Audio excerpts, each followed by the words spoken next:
A day in my life as a student na vlogger. Yan nga po, kinuha ko nga po yung suklay ko po dyan. Kasi po magsusuklay ako.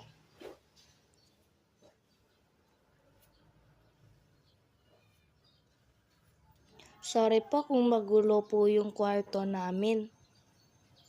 Wala po kasing time na mag-ayos po kasi madaming trabaho po.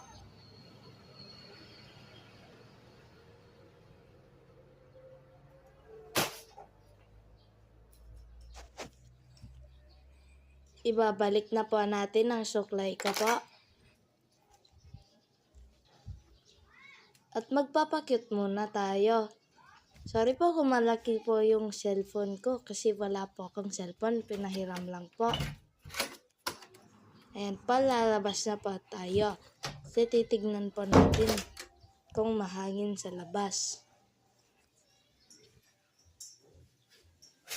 Hindi po pala mahangin.